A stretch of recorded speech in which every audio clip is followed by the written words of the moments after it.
Hello students, today we will discuss about the state government, its formation and its function। तो आज हम लोग बात करेंगे स्टेट गवर्नमेंट की कि स्टेट गवर्नमेंट का फंक्शन क्या है, उसके काम क्या क्या हैं और स्टेट गवर्नमेंट का फॉर्मेशन कैसे होता है। तो पहले हम लोग बात करते हैं स्टेट गवर्नमेंट पे। हमारा जो कॉन्स्टिट्यूशन है, हमारा कॉन्स्टिट्यूशन जो है वो फेडरल सिस्टम ऑफ गवर्नमेंट को अप्लाई करता है। मतलब कि हमारे कॉन्स्टिट्यूशन के हिसाब से इंडिया में जो है फेडरल सिस्टम ऑफ गवर्नमेंट है। अच्छा, फेडरल सिस्टम ऑफ गवर्नमेंट का क्या मतलब है? फेडरल सिस्टम ऑफ गवर्नमेंट का मतलब ये है कि there are two tier of government, दो तरह की है व्यवस्था, एक तो यूनियन गवर्नमेंट है और दूसरा स्टेट गवर्नमेंट है। तो फेडरल सिस्टम ऑफ गवर्नमेंट का मतलब ही होता है कि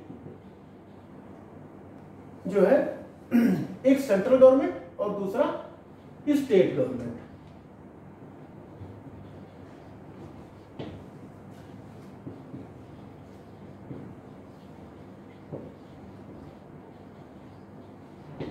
हमारे कॉन्स्टिट्यूशन के हिसाब से जो हमारा फेडरल सिस्टम ऑफ गवर्नमेंट है उसमें एक सेंटर पे गवर्नमेंट होती है और एक जो है गवर्नमेंट होती है वो स्टेट लेवल पर है। ऐसा कि आप जानते हैं कि और country is divided into several states, कई स्टेट्स में हमारा जो देश है वो डिवाइड है।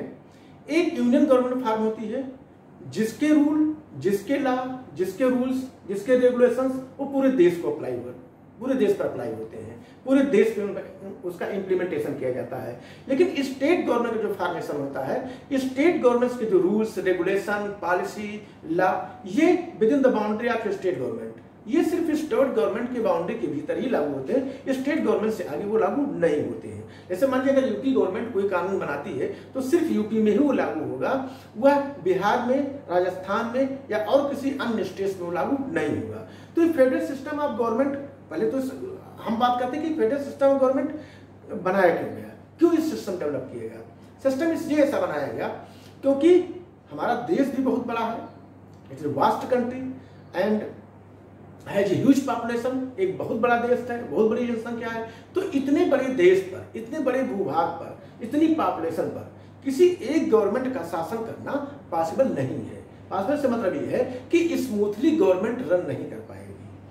जैसे कि आज आपका बस्ती डिस्ट्रिक्ट अगर मान लीजिए कोई सेंट्रल गवर्नमेंट दिल्ली में बैठी हुई है, स्टेट में कोई गवर्नमेंट नहीं है, तो होगा क्या कि हमारी जो समस्याएं होंगी वो समस्याएं यूनियन गवर्नमेंट नहीं समझ पाएगी। यहाँ की लोगों की समस्याएं जो होगी वो वहां तक वहां बैठा हुआ आदमी नहीं समझ पाएगा।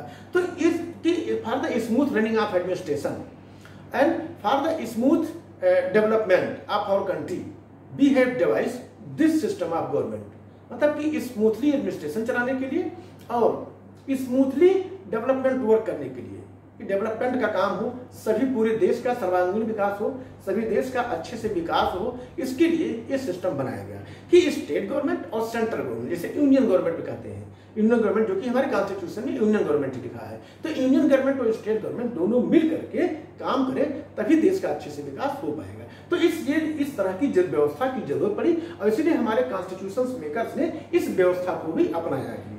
ऐसे ब्रिटेन में भी फेडरल सिस्टम ऑफ गवर्नमेंट है।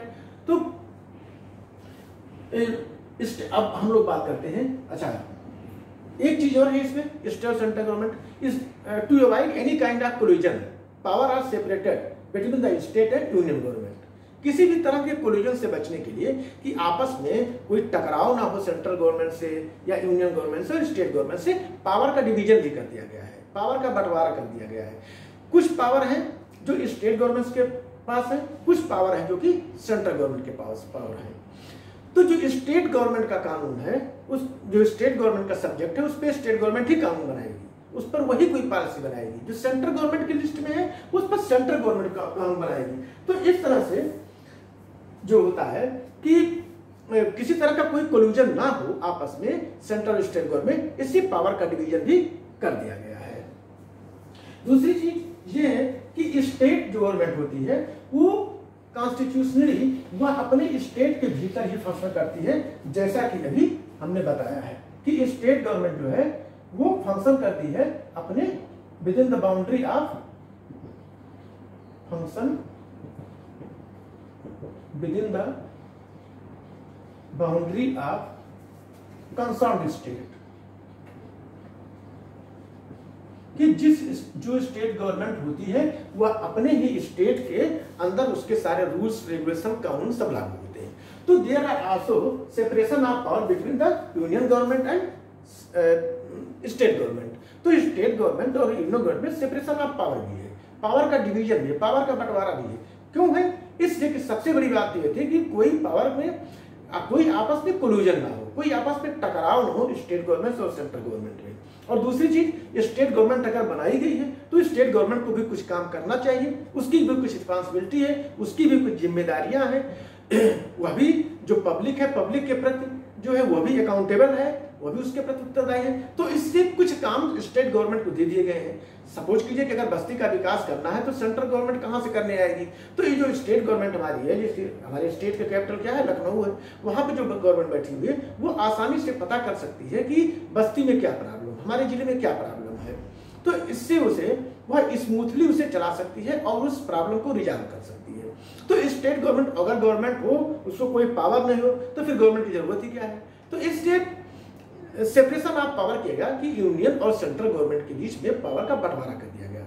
तो कॉन्स्टिट्यूशन में हमारे 3 लिस्ट है, there are 3 list in our constitution. हमारे कॉन्स्टिट्यूशन में जो है वो 3 लिस्ट है, जिसमें डिवीजन ऑफ पावर आप कर सकते हैं कि डिवीजन ऑफ पावर के लिए 3 लिस्ट है। एक है यूनियन लिस्ट, इसमें जो है 97 सब्जेक्ट है। दूसरा है स्टेट लिस्ट, इसमें जो है 66 सब्जेक्ट है। तीसरा है कंकरेंट लिस्ट,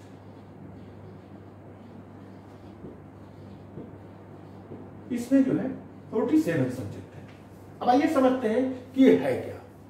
ये जो यूनियन लिस्ट है इसमें 97 सब्जेक्ट दिए गए हैं, मतलब कि 97 सब्जेक्ट पर यूनियन गवर्नमेंट कानून बना सकती है। उस पर सिर्फ और सिर्फ यूनियन गवर्नमेंट कानून बनाएगी, स्टेट गवर्नमेंट का उस पर कोई भी राइट नहीं है, वो उस पर कुछ नहीं कर सकती है। तो जैसे है इसके एग्जांपल, जैसे पोस्ट एंड टेलीग्राफ है,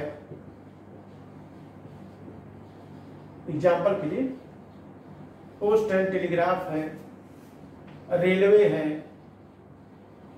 डिफेंस है, इसके अलावा फॉरेन अफेयर्स है, तो इस सब पे जो है सिर्फ यूनियन गवर्नमेंट ही कोई कानून बना सकती है, कोई पॉलिसी बना सकती है। खासकर वो मुद्दे जो कि विदेशों से संबंधित हैं, अपने नेबरिंग कंट्री से या अन्य कंट्री से संबंधित हैं, उस पर सिर्फ सेंट्रल गवर्नमेंट ही किसी तरह का कोई पॉलिसी अपना सकती है, किसी तरह का कोई कानून बना सकती है। स्टेट गवर्नमेंट के पास इसके लिए कोई पावर नहीं है।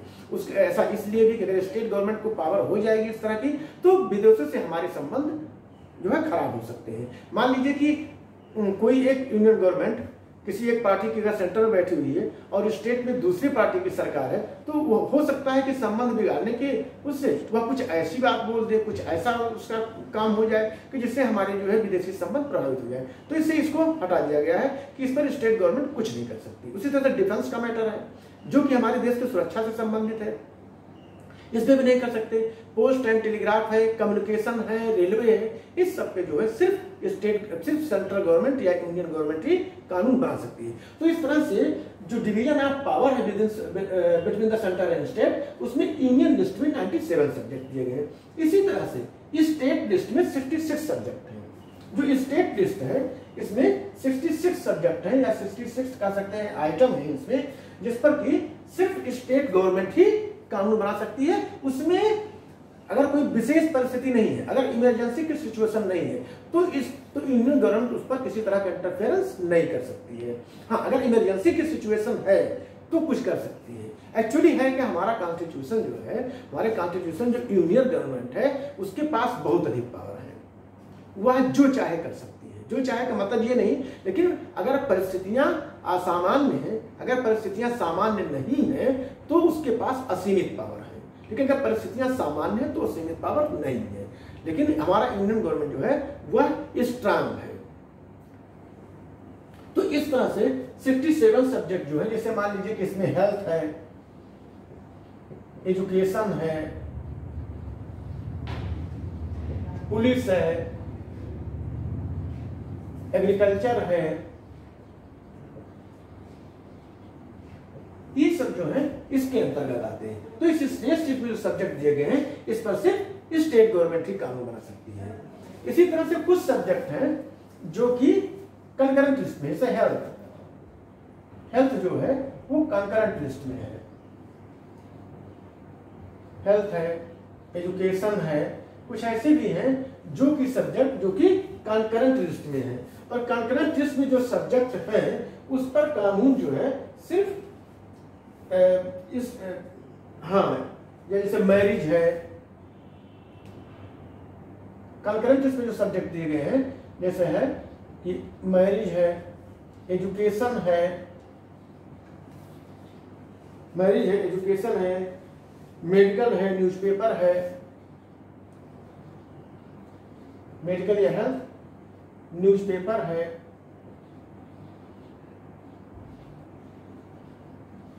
इस सब पे सिर्फ जो कंकरेंट लिस्ट में सब्जेक्ट दिए गए हैं इस सब्जेक्ट पर यूनियन गवर्नमेंट और स्टेट गवर्नमेंट दोनों कानून बना सकते हैं।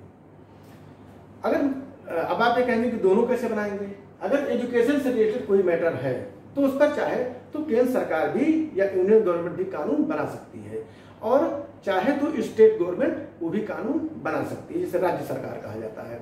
लेकिन अगर किसी एक पार्टिकुलर किसी स्पेसिफिक इशू पर अगर यूनियन गवर्नमेंट जिसे हम हिंदी में कहते हैं केंद्र सरकार और स्टेट गवर्नमेंट जिसे हम कहते हैं राज्य सरकार, अगर दोनों ने कानून बना दिया है तो उसमें सिर्फ सेंट्रल गवर्नमेंट ने जो कानून बनाया है वही इंप्लीमेंट होगा, राज्य सरकार ने जो कानून बनाया गया वो स्वतः समाप्त हो जाएगा।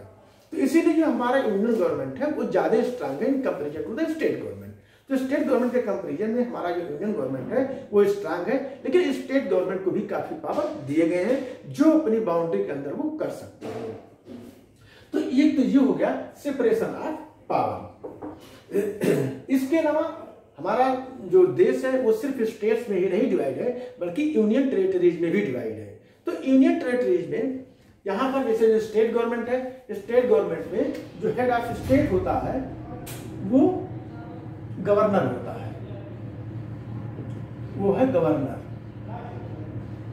इसी तरह से जो यूनियन टेरिटरीज है वहां पर जो हेड ऑफ स्टेट है उन्हें लेफ्टिनेंट गवर्नर कहा जाता है।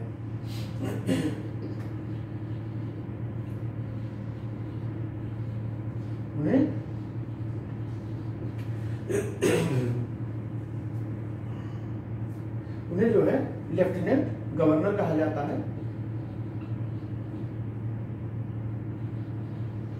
लेफ्टिनेंट गवर्नर है जो कि केंद्र सरकार के अधीन होते हैं और केंद्र सरकार के ही निर्देश पर काम करते हैं।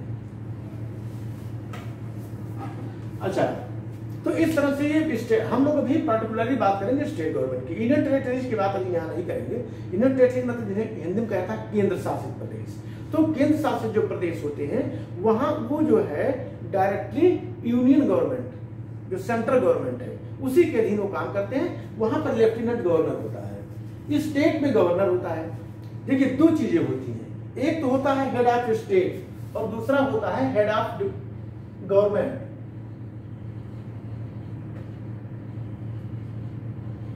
हेड ऑफ गवर्नमेंट जो होता है चीफ मिनिस्टर होता है।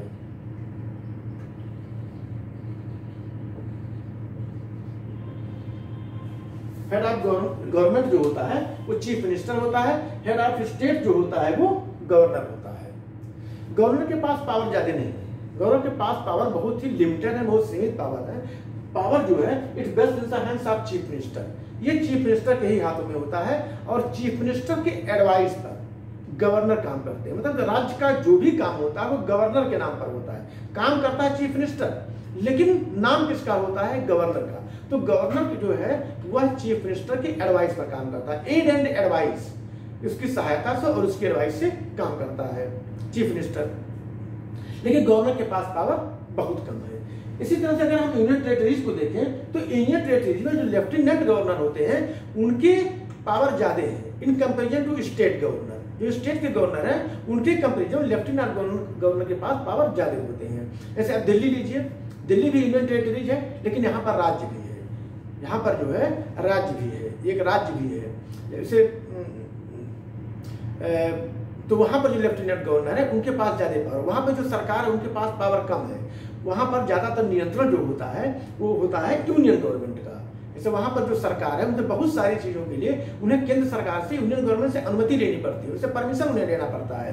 ऐसा इस चीज को ध्यान में रखा गया है क्योंकि हमारे देश की राजधानी है, हमारे देश की राजधानी है, तमाम विदेश के राजदूत एम्बेसडर वगैरह जो होते हैं वो वहां पर रहते हैं, और अगर स्टेट गवर्नमेंट अपने मन माफिक की नहीं हुई तो हमारे फॉरेन रिलेशंस जो है वो खराब हो सकते हैं। तो बहुत सारी चीजों को, अच्छा, जो विदेशी हेड ऑफ स्टेट आते हैं, हेड ऑफ स्टेट मतलब किसी देश का जो राष्ट्राध्यक्ष आता है, कहीं पर प्राइम मिनिस्टर होता है, कहीं पर प्रेसिडेंट होता है, कहीं प्राइम मिनिस्टर सिस्टम है, कहीं पर प्रेसिडेंशियल सिस्टम है, तो वो आते हैं तो दिल्ली ही आते हैं, तो उनकी भी सुरक्षा है। बहुत सारी चीजों को ध्यान में रख करके वहां पर जो गवर्नमेंट है उसके पावर को सीमित रखा गया है, वहां पर ज्यादा पावर जो है यूनियन गवर्नमेंट के पास है। और ये सिर्फ इंडिया की बात नहीं है, जैसे बहुत सारे लोग इस बात की आलोचना करते हैं कि जब दिल्ली को राज्य बना ही दिया गया है तो उनको पावर क्यों नहीं दिया गया।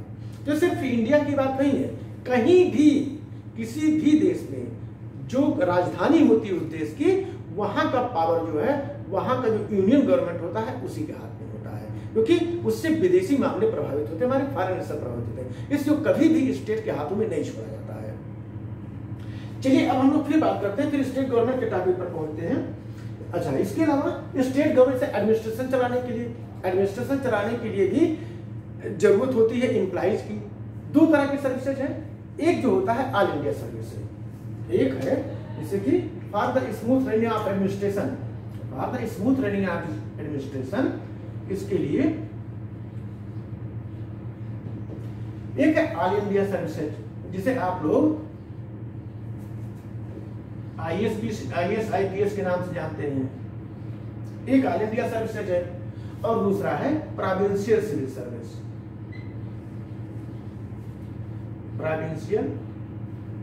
सर्विस। जो ऑल इंडिया सर्विसेज होते हैं ये सेंट्रल गवर्नमेंट के अधीन होते हैं, जैसे IAS IPS, ये सब जो IFS IES, ये तमाम जो पोस्टें होती हैं ये वास्तव में इन्हें यूनियन गवर्नमेंट चुनता है। जैसे UPSC है, यूनियन पब्लिक सर्विस कमीशन, वो उन्हें चुनती है ऑल इंडिया सर्विसेज के थ्रू। जो यहाँ का डिस्ट्रिक्ट मजिस्ट्रेट होगा वो IAS होगा और वो ऑल इंडिया सर्विसेज में आता है। तो ये ऑल इंडिया सर्विस जिस तरह से इसका नाम रखा गया है, इसी तरह से UPSC जिन स्टूडेंट्स को, जिन कैंडिडेट को सेलेक्ट करती है उन्हें देश के किसी भी भाग में भेजा जा सकता है, मतलब यहाँ से लेकर के अंडमान निकोबार तक कहीं भी उनको नौकरी के लिए भेजा जा सकता है। तो ये ऑल इंडिया सर्विसेज होती है, और ये ऑल इंडिया सर्विसेज जो है राज्य सरकारों का भी इसमें कोटा होता है। मतलब ये है कि केंद्र सरकार जो है इन नौकरशाहों को, इन ब्यूरोक्रेट्स को ये स्टेट गवर्नमेंट को देते हैं, लेकिन ज्यादातर कंट्रोल जो होता है वो सेंट्रल गवर्नमेंट का होता है। जो कंट्रोल होता है स्टेट गवर्नमेंट का भी उस पर होता है, लेकिन जैसे टर्मिनेशन का, अगर किसी को टर्मिनेट करना है, कुछ उसने इस तरह का काम किया है, कुछ इमोरल एक्ट उसने किया है, करप्शन में बहुत ज्यादा मान लीजिए इन्वॉल्व है, लेकिन स्टेट गवर्नमेंट जो है उन्हें सस्पेंड कर सकती है, टर्मिनेट नहीं कर सकती है। टर्मिनेट करने के लिए सेंट्रल गवर्नमेंट से आदेश लेना पड़ेगा, उसका प्रूफ देना पड़ेगा। तो जो IAS होते हैं, जो IPS होते हैं, ये जो सर्विसेज होती है ये स्टेट गवर्नमेंट में आते हैं ऑल इंडिया सर्विसेज की। ऐसा इसलिए भी किया गया है क्योंकि कुछ पॉलिसी सेंट्रल गवर्नमेंट की होती है, कुछ पॉलिसी स्टेट गवर्नमेंट की होती है, दोनों की पॉलिसी को इम्प्लीमेंट करवाना होता है। तो इससे ऑल इंडिया सर्विसेज से जो गया व्यक्ति होगा, जो ब्यूरोक्रेट होगा, वह दोनों पर अच्छे से ध्यान देगा, तो इसलिए भी व्यवस्था की गई। तो ये तो ऑल इंडिया सर्विसेज होती है, तो उसके जो ब्यूरोक्रेट होते हैं वो स्टेट में काम करते हैं, दूसरे स्टेट का अपनी अलग सर्विस होती है, इसे कहा जाता है प्रोविंशियल सिविल सर्विस, या जैसे हम लोग PCS करते हैं। तो उसमें भी PCS है, PPS है, उसमें भी कई कैटेगरियां हैं। एजुकेशन है, उसमें प्रोविंशियल एजुकेशन सर्विसेज, PES जिसे कहा जाता है। तो इस तरह से जो प्रोविंशियल सिविल सर्विसेज, जैसे SDM बनते हैं, नायब तहसीलदार बनते हैं, SDM बनते हैं, मतलब जिस तरह से उन्हें बनाया जाए गवर्नमेंट पे डिपेंड करता है।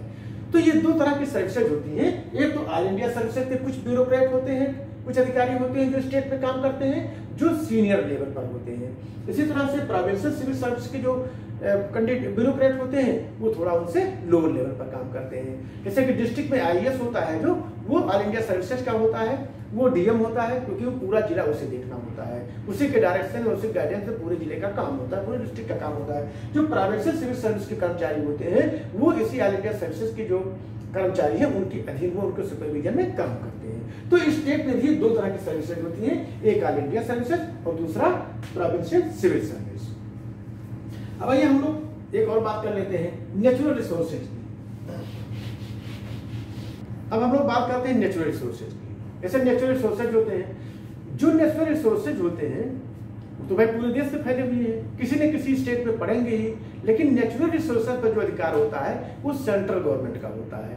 वो सेंट्रल गवर्नमेंट की संपत्ति होती है, लेकिन स्टेट गवर्नमेंट के सुपरविजन में होती है।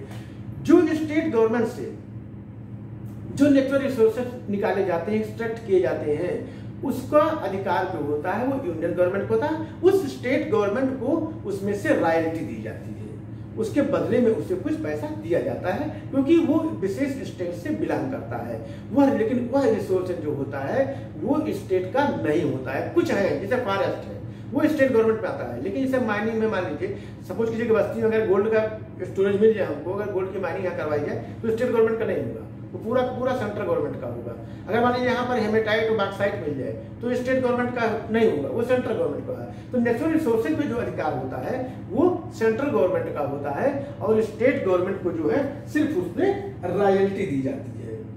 जैसे नदियां हैं, नदियों के पानी के का जो है बंटवारा किया जाता है, लेकिन अगर नदी मान लीजिए हमारे प्रदेश से निकल रही है, अगर यहाँ से निकल रही है, तो ये नहीं है कि वो सिर्फ हमारे ही स्टेट के पानी, हमारा ही स्टेट उसके पानी का यूज करेगा, नहीं, ऐसा नहीं है। वो नदी जहां जहां तक जाती है, जिस जिस स्टेट से जाती है, वो सारे स्टेट जो है उसके पानी का यूज कर सकते हैं। तो जो रिवर्स हैं, रिवर्स भी नेचुरल रिसोर्स ही है, किसी का बनाया हुआ तो है नहीं, मैन मेड तो है नहीं। तो नेचुरल रिसोर्सेज जितने भी हैं, चाहे वो नदी हो चाहे मिनरल्स हो, उस पर केंद्र सरकार अधिकार होता है। जैसे यहाँ पर कोई अगर नदी निकल रही है और फिर बिहार में जाकर के गिरती है, तो हमारी स्टेट गवर्नमेंट है उसके पानी को नहीं रोक सकती है, वो बिहार में भी पानी जाएगा। जैसे कर्नाटका है और तमिलनाडु है, इन लोगों के बीच में अक्सर जो है कावेरी नदी को लेकर के विवाद चलता रहता है, लेकिन कोई जो है उसे रोक नहीं सकता है। तो अल्टीमेटली कहने मतलब है कि नेचुरल रिसोर्सेज जो भी है उस पर केंद्र सरकार का अधिकार है, राज्य सरकार उसका लाभ उठा सकती है, लेकिन उसका उस पर कंट्रोल नहीं हो सकता है। तो students, now time is going to over, time over हो रहा है, तो we will discuss about the next topic like the composition of the state government, कि स्टेट गवर्नमेंट जो है कैसे फॉर्म होता है, कौन कौन उसमें होते हैं। तो we will discuss about in later next lecture. That's all, thanks.